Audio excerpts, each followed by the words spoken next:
give it a few minutes, let some people come through. Started a little early today. Figured I'd try and let people get moving and stuff here.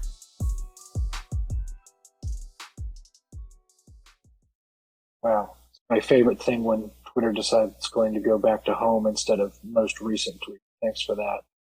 Throwing everything off. Oh, cool. A tweet from 6 hours ago appearing first in my feed. I love that for me.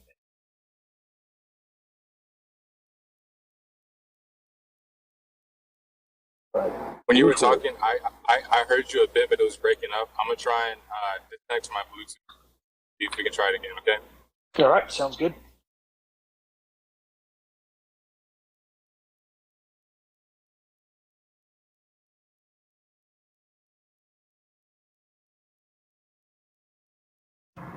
What about now, Ben? Can you hear me?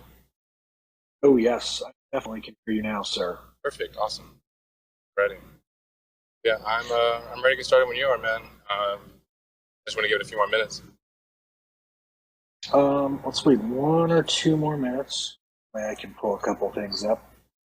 Let's see how hot Josh Richardson start the season, folks. The sweepstakes has begun.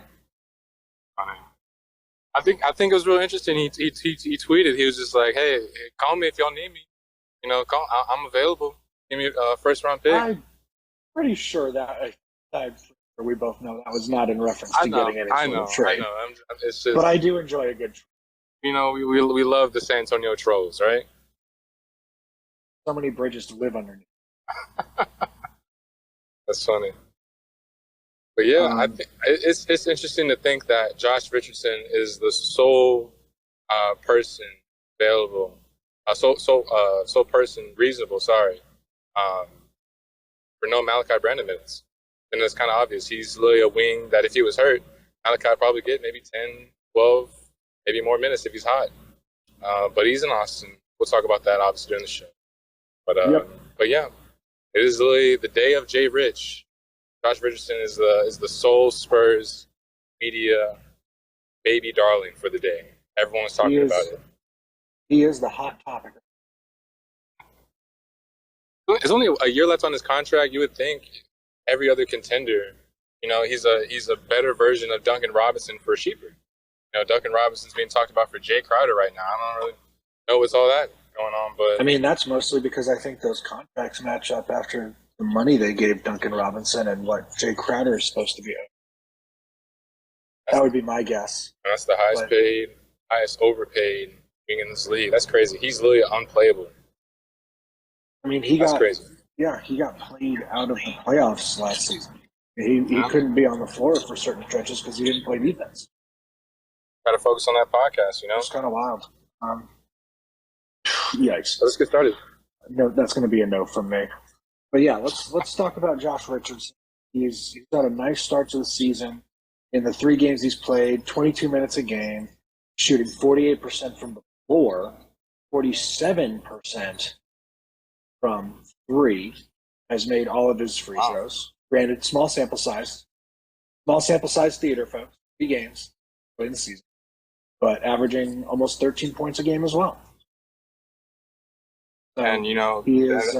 Everybody's talking about Spurs probably going to be guys. They want to be tanking. They want the young guys to get more minutes. Josh Richardson, like you mentioned, Evan, 1 year left on the contract. How does that play out going into February? Or does it play? I'd have lost Evan, folks.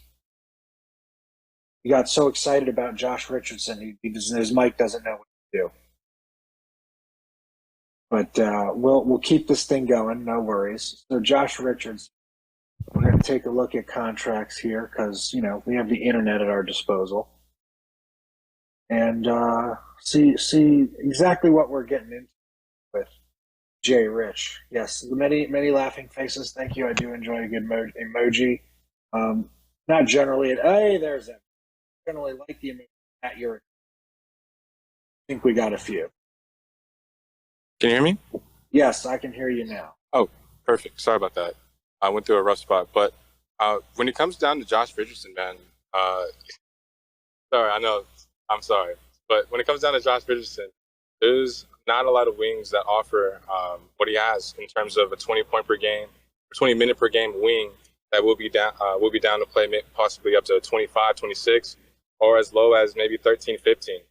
That's a huge difference maker when you think about it. A lot of players in that role, the Tim Hardaway Juniors of the world, the Dante DiVincenzo's of the world, the Desmond Bains of the world.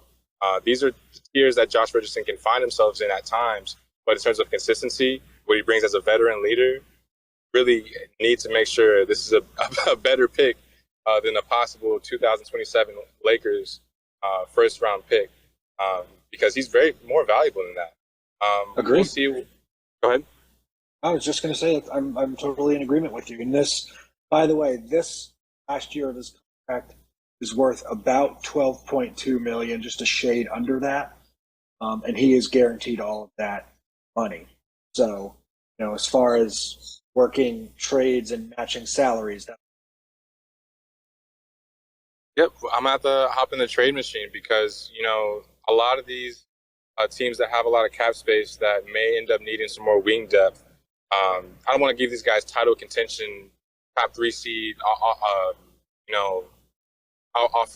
rip. But when it comes down to it, Josh Richardson can solidify a team like Denver, can solidify a team like Boston, can send it back to Boston, send it back to Miami, send it to Dallas. Literally, a lot of these teams that can fight and win and that will have struggles with a lot of their wing depth in terms of availability, in terms of, I'd rather have Josh Richardson the fourth quarter rather than Josh Green. That's literally the dialogue that it comes down to. But at the end of the day, he definitely deserves, I don't want to say better than the Spurs, but he's embraced being a Spur. Just last season, he's literally offering to play FIFA with fans on an off day. Literally, this guy has embraced being in the silver and black. He's embraced being in San Antonio. There's no mural. There's no blogs written about him because he's a veteran. He's literally I want to say a forgotten player on the team, but he's a valued asset that should be respected. And I feel like the Spurs are definitely going to be looking to get into a situation that he prefers rather than just a dump of sending this guy into Sacramento, just for the best available pick. That's very important because a lot of people are saying, obviously, you would want the team send them to whatever the best available pick for us would be. But you have to think in terms of future free agents. All these guys are NBA players. They talk. They discuss, how'd you get treated in San Antonio? How'd you get treated by the GM? And we're probably going to treat them right. So that's all I'm hoping for. That absolutely goes a long way. It's a great point. And that's some of what that's been a bit of an issue the last few years. Thad Young was not happy for a while, but like you said, Josh Richardson has very much embraced his role with the Spurs. He's here to be a good vet. He's been a great locker room guy by all accounts. And yes, you want to do right by him if and when you eventually trade him. You want to make sure, let's send him somewhere where, one, they want him, they're going to give him legitimate minutes, and two, he's going to have a shot at a nice playoff run. Again, like you were saying, it's a matter of like all these agents talk to each other, right? All of the players talk to each other, and all the players talk to all the other agents. So you've got to make sure you're treating these guys right, as much as it's a business, as much as it's the team still has to make the right call for itself. You still got to try and do right by the players as often as you can. Most definitely. And, I really hate to even bring this up, but you brought up Thaddeus Young. Literally, Thaddeus Young was getting into it with a burner account last year to defend himself. That's kind of sad when you think about it. From outside looking in, I don't follow many inside depth conversations between teams and players in terms of what's making local news or what's making fans, media mad, but that's honestly embarrassing. Really embarrassing that happened. A lot of people just forget about that kind of stuff. A lot of people realize that, San Antonio isn't the most luxurious free agent destination, but you have to obviously remember that this, like you said, Ben, this is business, and they know more than us. So we can move on from the Jay Rich discussion. There's a lot more we have to talk about. We'll talk about tonight's game. There's a lot of news that dropped today, so yeah. We also have a request. We'll get to him in a second. Actually, we can bring him up right now, actually. Perfect. Nico's connecting. I think he's in. Hey, I wanted to speak on Josh Richardson. he's Yes, he's the please. Spurs type of player. I think that's the biggest thing about it. He's the Spurs type of player to the core. He's damn near carries himself like Marco Bellinelli. Y'all brought up Thaddeus Young. Thing is, when we put Josh Richardson out there, if he's not hitting shots, he's playing good defense. He's communicating. He's keeping his teammates into it. And Thaddeus Young wasn't doing that. He get out there, he missing plays, missing assignments on defense, all kinds of shit, man. But Josh is really he handles himself like a professional. He has a certain level of maturity to him. He knows that minutes and all this is part of the game. And another thing I want to bring up is about the trade with him. Contenders that might want him. If you look at most of these teams, they've traded away their first round picks already. Yeah, no, they're like first round picks that are like a few years within, like the 2023, 2024s. A lot of these contenders that have given up these picks recently, like the last few years, we're talking current ninth graders that we're going to be drafting that we're looking forward to for current Josh Richardson. So, ideally, again, you brought up Thaddeus Young and comparing him to Josh Richardson. There's apples to oranges when it comes down to what we can see about how players engage and how players obviously talk and mentor some of these young guys. But I honestly will agree with you that Josh Richardson is, I don't want to say a level ahead, but just more noticeable, more of like a Spursy type of player. Everyone likes to think the Spursy type of players are just international guys, super nice, humble, with no real attitude or no real personality. Josh Richardson fits in perfectly, but realistically, we know that he's not a long-term piece for this team. I would love him to be if we had, maybe contention. If we were contending, if we had DeJounte still, DeAndre Ayton maybe sign with us, but that's not the case. Yeah. I also think, though, not to cut anybody off, if we trade Josh Richardson, we're going to be a very, very much worse team. Oh, without a doubt. He's been damn near one of our first guys off the bench. One of our better scorers. We see Primo's not ready. I do want to give Primo props for his passing. He's been doing way better, keeping his turnovers down. It seems like he's trying to get into that secondary role, get teammates involved. If his shot's not falling, he's not forcing it. But trading away Jay Rich would spell pretty much us trying to get a top 5 pick. And I also like to say Pop has been doing a great job with the minutes with those guys, with the vets, with Josh Richardson and Doug McDermott. He's been putting them in spots to make plays, and that might be for them to be trade bait. Maybe they get traded together. And speaking of which, Doug McDermott has actually been pretty efficient this year. And I was just looking up, I think it was 17 minutes a game in the 3 games he's played. But I think he's attempted just under 4 threes a game, and he's hitting something like 60. He's hitting over 60% of them. Again, small sample size. That's obviously not going to continue for an entire year. That would be insanity. But I think that's just a great illustrator of what you're talking about there, and that Popovich and the staff they've been giving guys the right minutes at the right time, and letting guys be themselves for the most part. And to go back to Josh Richardson, the minute those talks really heat up, probably December and January, I would bet, when teams have a good idea of whether they're going to be contenders or not, or can make a push for the playoffs, that will be the official signal that Spurs are saying, all right, we're going to continue our very classy tank here and get Malachi Branham, Blake Wesley. We're getting them some minutes, and we're gonna see what we've got in them. They've had some time in Austin now. Let's bring them to San Antonio and see what we've got out of them as far as NBA matchups go. And that'll be the official from the Alamo Dome.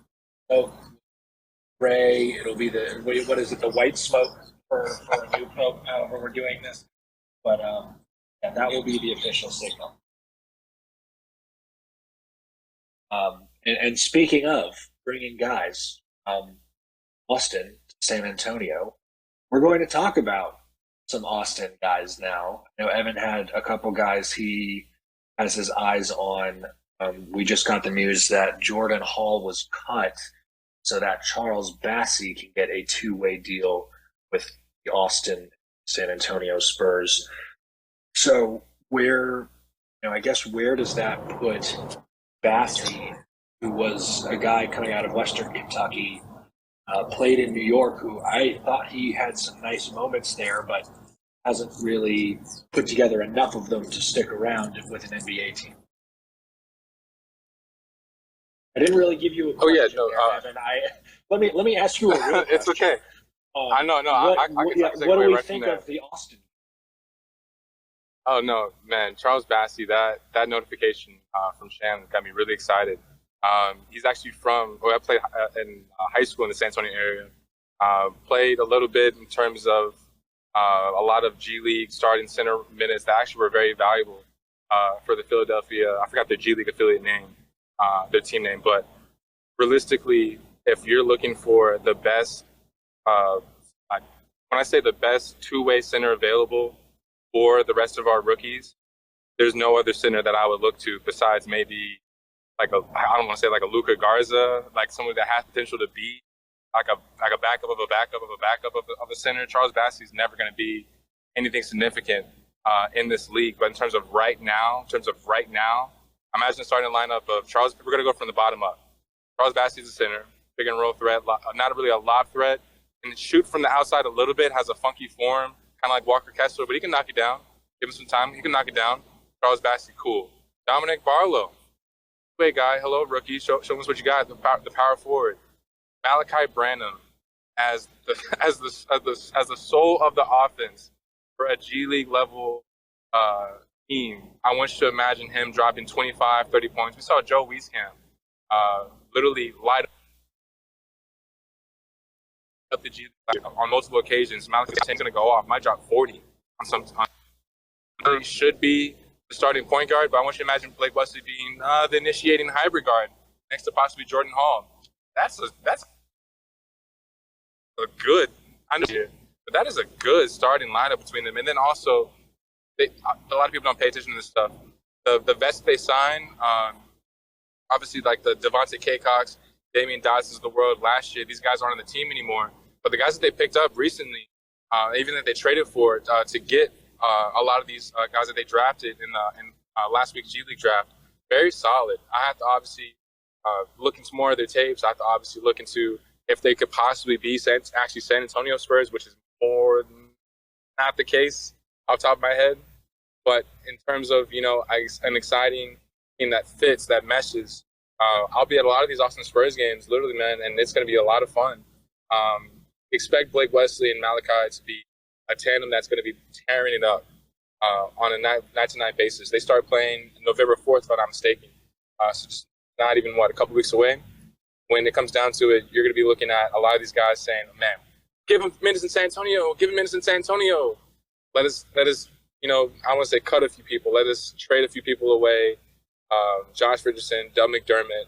And then by the time, like you said, Ben, February comes around, All-Star Weekend, trade deadline, we're looking at the San Antonio teenagers, literally. San Antonio second-year players, third-year players, and that's it. We're already the youngest team in the league. We're getting younger. So it just comes down. It literally comes down to how we did last year with Thaddeus Young. We have to give players that want to be traded minutes to boost their value, and that's what we're doing. So if Josh Richardson getting 25 plus minutes, knocking down 6 threes is bothering you, suck it up. Suck it up. It'll be a couple more months of that, and we honestly probably will get a better pick solely because of Pop playing him in minutes he's comfortable with. But that's all I got for that. Dirt on it. Go ahead. Suck it up and rub dirt on it. And rub some dirt on it. Yeah, exactly. Walk it off. Yeah, very excited. I mean, Alize Johnson, good player. We want to talk about some guys who have some experience. Tommy Hughes will be playing for the Austin Spurs. Steven Zimmerman, former Orlando Magic great. You're talking about Chauncey Brown. Is Zimmerman the kind of like the ball? Is he the ball guy? Was he bald? No, Tommy Hughes is the ball No, guard. no. Steven Zimmerman. I'm talking about the guy that kind of like Birdman a little bit. You know what I'm talking about? On the Atlanta Magic, is that him? He might. Yeah, he's the big man. He's a lefty. And it looks like he's 40. You know what I'm talking about, right? You know what I'm talking about. I think so. Yeah, okay, perfect. He played at UNLV. Chauncey Brown Jr. is a really nice guard. He's a good G League guard. Jordan Goldwire out of Duke. He's trying to make a name. Is Caleb Johnson? Caleb Johnson on this team? I am not seeing him on the training camp roster. The Austin Spurs officially announced it like 15 minutes ago. Their graphic has Alize Johnson, Lonzo Anderson, Charles Bassey, Chauncey Brown Jr., Denzel Mahoney, Dominic Barlow, Jalen Attaway, Jordan Goldwire, Jordan Murphy, Justin Kier, Steven Zimmerman, Tommy Hughes, and Xavier Smith. Wow, so just know if you're the little brother of our second best player, you'll get cut if you not perform. Wow. You got to earn your spot, man. R.I.P. Caleb Johnson. Great guy, great kid. Still alive. Sorry. Well, rest in free agency. Sorry. Anyways. Yeah. Rifa. I don't know. We'll figure it out. Sorry. Man, is there anything else you want to talk about besides the game? Is there any other topic besides like any Spurs news before we get into the pregame matchup? Oh, let's do it. Get into the matchup for me. It's going to be ugly, in my opinion. It is not going to be a very lucrative game. I don't know. They said that about the Philly game. Yeah, and Joel Embiid dropped 40 on us, and they lost because they have a terrible second unit. They have a terrible second unit. Their rotations are all the way off. When James Harden is looking to walk up the floor, Tyrese Maxey's looking to sprint up the floor, and they have no actual I'm going to say they have functionality within the team, but it's more the lines of, okay, we got to get Embiid hot. Okay, James Harden, we got to get him hot. Tyrese, get your 10.5, please, if you don't mind. And then when it comes down to it, when they slow the game down and they don't knock down the free throws, they don't knock down their threes. I'm talking about the Sixers here. That's how we took advantage. And Devin Vassell had a great game. Josh Richardson had an even better game. And when it comes down to it, we have a lot of scoring in terms of our bench, in terms of versatility. That against 2 7-footers, one that dropped 60 on us last year, one that's kind of our kryptonite, and Rudy Gobert. If you didn't know, you know. Man, I just can't see it. Anthony Edwards, I feel like he's bound to go off. He hasn't had a fantastic game just quite yet. He's going to look at Devin Vassell and say, 30 points. Hello. So I don't know. We got one speaker up here at RBB Sports. Man. Yeah, we do RBB Sports. We just got a quote. We're trying to see what the Lakers going to do. And I want to give anybody some inputs on my Jackson State Tigers, because that's what we had, Jackson, Mississippi. That may not be the avenue for you here. We are all about San Antonio. What is going on? We're all about the Spurs. All about Y'all lost a big hitter. Y'all lost Delonte Murray. That's gonna kind of hurt you, but I think you gotta know. Hey, Ben, you can hit that boot. You can hit that boot.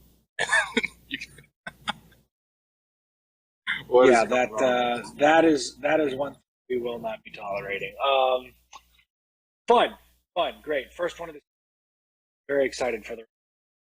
But I did see that Minnesota has released their injury report. I believe they have Kyle Anderson is on the injury report and Austin Rivers is on the injury report. So otherwise, a healthy Minnesota team tonight, which, like you said, means Rudy Gobert, the kryptonite man, walking Spurs kryptonite, is hanging out. Karl Anthony Towns, and you think your prediction, Anthony Edwards goes off tonight. Is that right?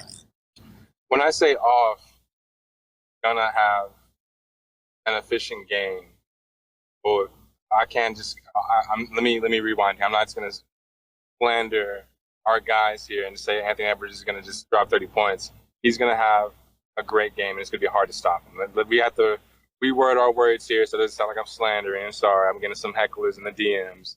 But listen, when it comes down to it, an explosive hybrid guard like that, next to D'Lo, who's actually having a great start to his season, knocked down a buzzer beater the other day. When it comes down to it, their depth minus Kyle Anderson minus obviously Austin Rivers, who probably wasn't getting playing time anyways. That team is probably like a top 5, top 4 team in the West this year. A really good regular season team, probably is going to get bounced in the playoffs. But when it comes down to it, they start off their first quarter, second quarter like very, very hot. We're on their floor. They can knock down 4 or 5 threes within a couple minutes, and we're down 20. That's the type of offense they provide. Spacing galore with Karl Towns as a 4. That's Jeremy Sohan's toughest assignment, man. And I don't know. It's gonna be a tough game. Fortunately, the Spurs are not on a back-to-back in this one. They've had a couple days off. Maybe that helps. But I'd also like to point out that Jaden McDaniels has had a bit of a nice start to his. Well, he's playing fairly well. The reunion with Bryn Forbes. Oh, Lord. A thing that will happen. Oh, I don't know if I would use the word promising, but it's a thing that will happen. Nas Reed was a guy I very much liked coming out of LSU. Glad he found a spot. Now he's playing well for them, too. So Minnesota has a lot of quality bigs, actually. Yeah, no. I'm not expecting Cat to go. I'm not expecting Cat to go off. You're looking at a 19-year-old rookie in his 4th game. I love Sohan. Everyone knows Sohan's my guy. You're looking at Jeremy Sohan possibly being benched again, missing defensive assignments. We didn't talk about that much in this space, but the last game, the reason he got benched, when I look back at the tape, he was missing so many assignments. Yeah. Some dumb little college-like fouls, petty fouls, reaching fouls, stuff like that. If you're thinking Karl Towns is not going to look at him and say, there's an opportunity to go off again. Jeremy Sohan's a great defender. Can guard 1 through 4 right now in the NBA, right? But Karl Towns is it's an all-star type of talent. And the backup of let's think of the backup of Jeremy Sohan. Who is that? Isaiah Roby. And who else? Yeah, it's not gonna be pretty. Isaiah Roby is an okay defender. I'm just saying, Karl Anthony Towns has had a horrible start to this. So yeah, I'm not expecting him to get into rhythm tonight. If I could see him going for 20, but if you've seen the way he's been shooting and everything like that, I don't see him going off. I do see Anthony Edwards with his athleticism. I see him going off. I can see him being efficient, like maybe going 12 for 18, something like that. D'Lo shooting over 50% from the floor.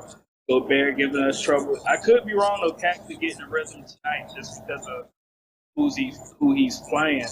But he had to start off this season pretty bad. But Nico, you know what the beauty of the next couple of weeks is? The Spurs play the Timberwolves 3 times. Literally, I was about to say that. Like, if he doesn't go out tonight, so they're gonna get their tape in and try and. When it comes down to Jakob Poeltl, he's literally an interior defender. When he goes on the perimeter, it is, like I said, cook food many times. Last year, as soon as Karl Anthony Towns, we used to call this play overload. He would come off from the one side of the wing, run all the way under like he's Stephen Curry, and literally just come around the baseline off a curl, 2 or 3 screens, wide open, bottoms. It's every single time. And Jakob Poeltl can't keep up with that, and you can't block that if you're a wing defender. Sorry, Kevin Johnson. Sorry, Devin Vassell, Josh Richardson. There's really can't at his peak of the shot. You can't block that. So I don't know. I'm not trying to be the Debbie Downer here of saying, the Spurs don't have a chance. But listen, this is a matchup that doesn't favor us. Doesn't. It doesn't. I think they play the type of ball with the 2 bigs that Pop would have loved to continue playing if he had those quality bigs. But yeah, you're right about Sohan. I saw Sohan miss a couple of assignments. Like, what the hell is this guy doing? I mean, you're known for defense in college. I'm not going to bring up another rookie power forward / center that I wouldn't have thought would be doing these same bonehead moves. But we drafted this guy to be a defensive specialist. And getting beat on backdoor cuts and getting lost in screens, simple stuff that we see, us as fans who've never played an NBA game, maybe, we see this stuff coming a mile away and you can't see it. I just don't get it. I don't know what's up. So there's probably some habits from college he has to break. He probably also has to get used to playing basically no zone. And yeah, and some of it's just he has to grow up and he has to make those reads. He has to figure it out. But I mean, he's young, and I think that's one of those things you just got to remember. He's young. He's going to go through some kinks, through some defensive slumps. But if he's working his butt off, he's putting, he's doing what he's supposed to in practice. He's making the effort in games. Like, as long as you're seeing progress, it's good. I think we just have to keep things in perspective is what it comes down to. And when it comes down to Sohan, I've used this reference before. His eyes get caught in the headlights like a deer at times. The game moves a little too fast for him. He gets caught up, really trying to I'm not trying to say be perfect, but really just trying to do his best, make hustle plays. But he's like a split second behind sometimes, and then that's when you see him miss or make that silly petty foul, slap on the wrist when someone is going up for a layup, a miscue when he's trying to do a Euro step and you're jumping him too early, stuff like that. That go through the motions of in the G League. You can go through the motions of in college another year, but with somebody who people like to say he prematurely jumped the gun. I don't think so. He has a great not only mindset when it comes down to being unselfish, to be able to communicate, but when it comes down to it, like I said, you have to be able to see some growth in this fairly soon. And when he's being matched up against NBA level all-stars, NBA level veterans, compared to not just rookies like Paolo Banchero, you're going to be looking at a night and day difference with Sohan. And like I said, he's my guy. This is really one of my favorite prospects from last year's draft. Super happy we got him, but I'm just going to keep it super realistic. A lot of people, in terms of not even just Spurs media, but people that have been just tweeting, he's not a scorer, don't look at this stat sheet. They're correct. But you also have to think, hey, if this guy's a defensive-minded forward, we're going to have to start seeing some growth, like I said. That's all I just wanted to throw out there. So. Yep, all of that. Retweet. Now, do it. Tweet that. I could not agree with you more. At some point, I mean, this is a season where the Spurs are not expecting a lot of W's. You can't get caught up in stats. You can't get caught up in, perseverating over every game, every little play in every single game. You're only going to drive yourself insane. You have to trust me. I am speaking from experience. As someone who likes to inject college basketball straight into his veins and watch as many games as possible and perseverate over how bad a college player was on any given play, or really how bad the refs are. It will drive you nuts. And if you don't start losing your hair, at the very least, it'll start turning gray. And nobody wants that. Trust me. If we don't have anything else, we're happy to take more questions from you guys. If not, we're probably going to start winding things down. Super excited you guys came in, wanted to listen. Appreciate as always, you guys being here, listening to us, putting up with me, enjoying Evan. So we'll wait around a couple minutes or two. Evan and I will go back and forth. He'll take a dig at how gray my hair is. I'll take a dig at how much shorter he is than I am. We'll have some fun. Maybe talk about how the Spurs. What did we predict in the last game? Didn't we say they were going to beat? Who were they going to beat by 9 points, and then they ended up losing by 20? And that was the first game of the season, I think, Evan. And then of course they go out and barely beat the Pacers and surprise everyone with a win, with a second win of the season so early against Philly. So put me in my place. Do what you will do, Evan. I'm begging you.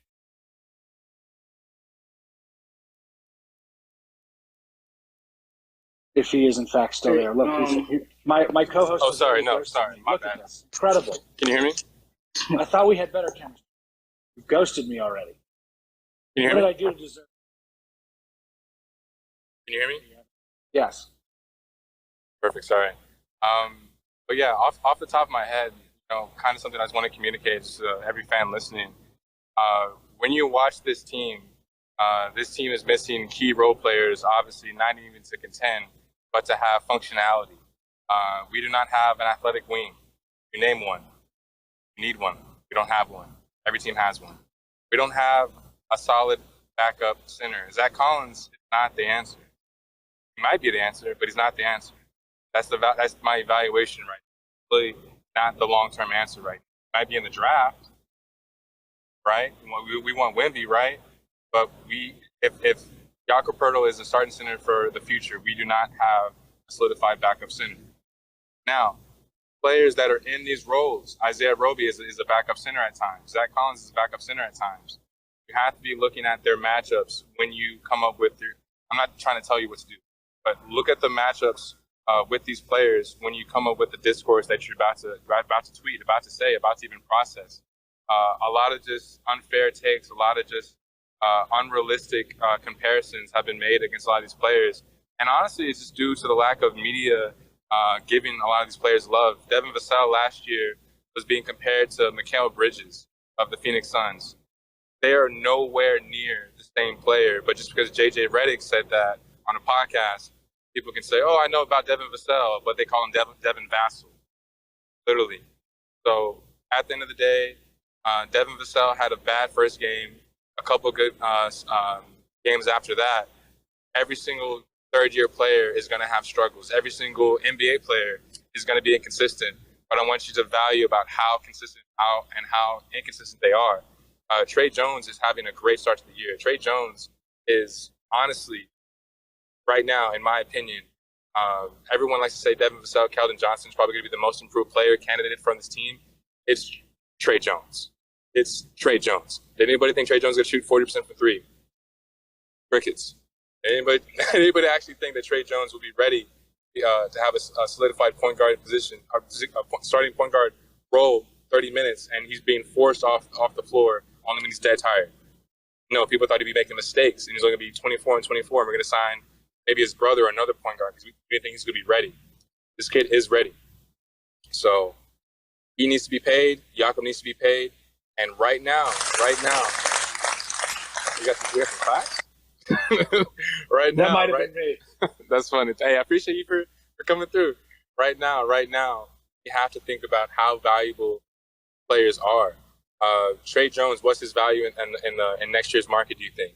Would you pay him $14 million to bring him back? Or if we're one of the worst teams, would you try and draft Scoot? Would you try and draft Cason Wallace? If we're not in that top 3 overall here, you got to think of the backup options. So obviously, you can look at next year's free agent market. Everyone knows San Antonio's not the most luxurious destination, but hey, a top pick like Wemby, a top pick like Scoot, a top pick like even Cam Whitmore. If we get outside the top 2, these guys can literally push our rebuild a little bit ahead of time. And you just have to think like, hey, if I'm a Trey Jones hater, am I literally going to be a Trey Jones hater for life? Or I'm just going to be somebody who is literally, I'm not trying to call anybody out here. Don't take any offense to this, what I'm about to say here. But literally, you have to come out of that mindset of, oh, I hate this player one day, and I'm forever going to think this player is going to be in the same, player type, giving the same type of production, but realistically, like I said at the very beginning, run from it. Do not try and hide from it. Literally, these guys are playing NBA basketball. Every game is going to be different. They're not robots. And you're going to be looking at a lot of growth over the season. A lot of mistakes. But look at the good side. That's all I got.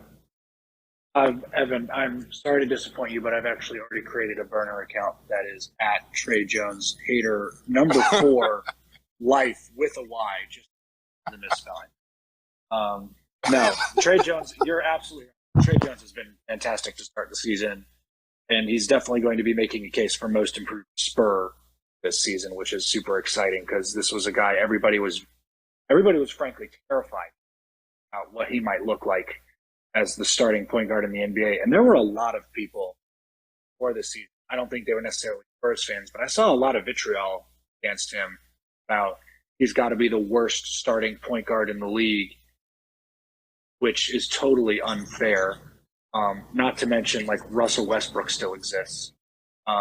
So that's my slander for the day. Sorry, not sorry. But I don't know. Lakers like fans Trey still might Jones be has here. done. I don't know. Careful for those guys, but I mean, Trey Jones has been very solid. Like you said, he's only been run off the floor when he's gotten tired, and he's been a workhorse, which is phenomenal. I mean, I was joking. I think a week or two ago, Trey Jones is going to average 48.5 minutes because there's going to be overtime games. But no, he's putting up a lot of minutes right now, which is great, and he's not making a lot of mistakes. He's just being very solid, which is all you can ask of him for this season. So I'm very happy with that development. I'll admit I wasn't so fond of Trey Jones being a starting point guard, but he has been solid. To answer your question, I'd bring Trey Jones back for maybe 10, 12 million. I think that's a fair market, but another team might, throw the bag at him. Ain't no telling. I wanted to speak on Devin Vassell. I think it was the last game. Had a great first half. I think he had 20 points, but finishes the game with 22 points. So I don't know if he was pretty much just deferring or missed a couple shots second half, but I would have liked to get him the ball in some spots where he could keep that fire going,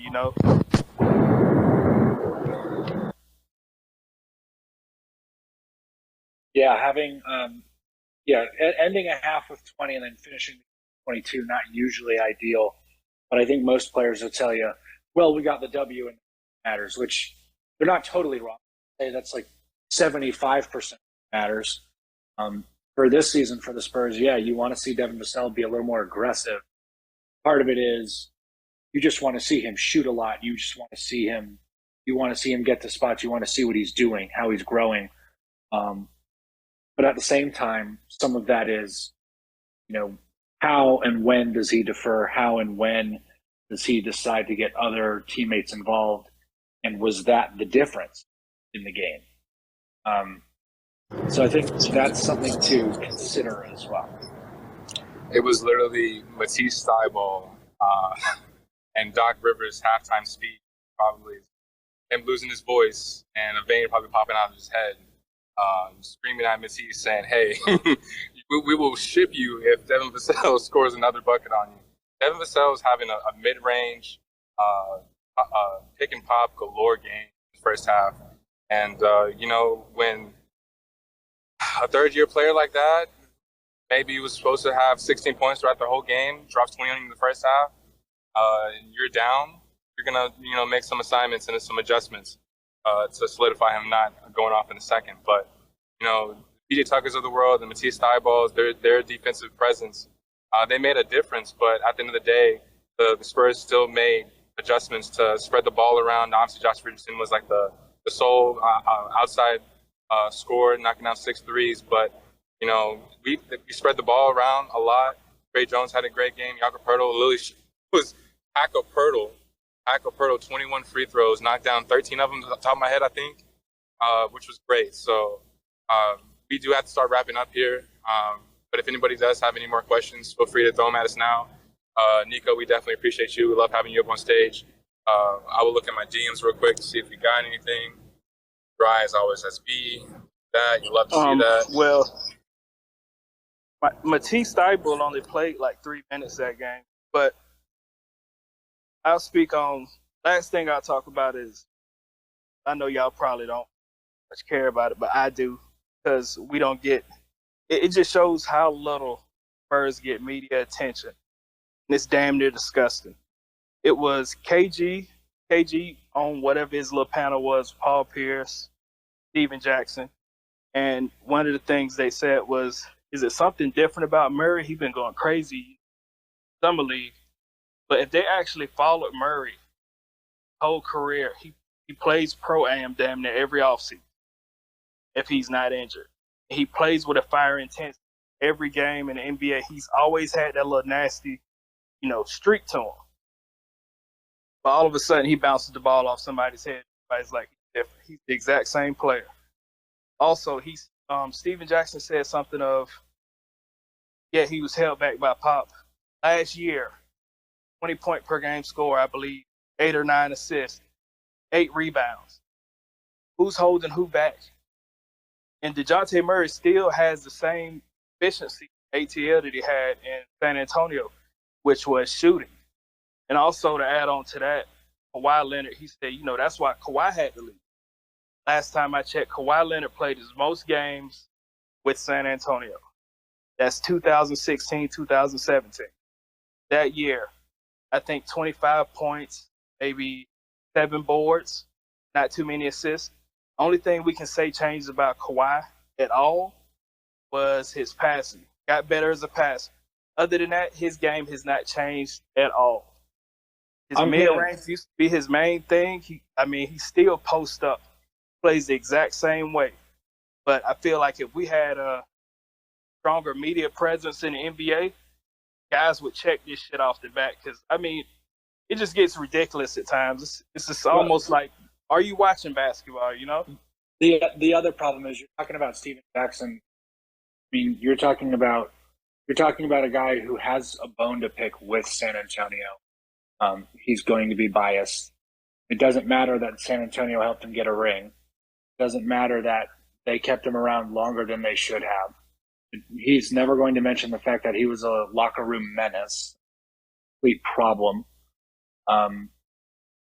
So it's whatever he has to say, you have to take with a very large grain of salt, because it's never going to be unbiased. It's never going to be based in facts. Like you said, I think DeJounte Murray, I saw an incredible stat last year. He was, he's like the only player in NBA history to average 28-8 and not make all NBA team, which is absolutely absurd. For all those people who care so deeply about stats, he put up that number and he was fairly efficient. He didn't make an all NBA team and had to be voted in as a reserve for the All-Star game. So to your point, yes, there's a lot of disrespect when it comes to how San Antonio is talked about. There's a lot of disrespect when it comes to how these larger market teams are talked about when they don't do anything not competitive years. And they still get all of this publicity because people think they should be competitive and then they don't meet expectations, or, oh, they're mediocre, so at some sort of expectation, so now we can talk about them still. That is a rant for another time, sir. Thank you for getting me amped up. I can now properly go. Hey, work you know out what? and You lift know what? things. Just to end it off, I agree with everything you just said. But and then the fact that he talks, Steven Jackson talks like he's a Hall of Famer. His best years was probably with Golden State, maybe. And I say that because he played with Don Nelson. I believe that was the Don Nelson crew, right? Played some small forward, power forwards, able to run up and down the floor, take as many bad shots as he wanted to. He hates Manu and Tony so much, but Manu's best season off the bench overshadows his whole career. But I would love for anybody to call him out on this bullshit. This shit gets old after a while, man. It's like DeJounte Murray is the same player. I just seen him go out and shoot 7 for 18, and I was like, good old DeJounte. That's what we were used to. He'd give you that. He'd give you 20 points, and you look right there at the field goal spot, and he damn near shot 39%. Gives you 9 boards, 8 assists. Great. Maybe 4 turnovers. But the exact same player. It's almost like you're surprised that other NBA players don't see what Spurs are and see what we had nationally televised games. No secret. But 3. These guys sit back. Actually 2. Yeah. 2? That's 2 that you could have watched DeJounte Murray play. That was 2 more games than I was on that. Yeah. So just to think about it, if Dante averages the same exact stat line that he did last year, people say, oh, he has more freedom. Who had more freedom to come on the team? That would be nobody. But yes, that with there's no better way to end with Steven Jackson fire. I think we can all agree on that. Wait, Ben, one last thing. Here we go. He said that he was talking about how like there's no media presence, giving the Spurs some shine. Let's be that media presence. How about that? Let's come up with some content. Let's push the Spurs narrative. Let's make some collabs. Let's do some collab spaces. Let's be those guys, man. How about that? Down for that? Yeah, I love that. I wasn't. I'm here I wasn't for it. speaking on it as if we don't have a media presence. I think our media presence in itself is great. I was talking about the NBA's media presence, or I was literally joking. For the Spurs, but it's But yes, I just the think, NBA has like 5 teams they want to talk about, and they make sure ESPN knows that. yeah. Yesterday spoke volumes, man. Not to change the subject, but a player came down less than like 40 seconds left on the clock, shoots a 2-for-1.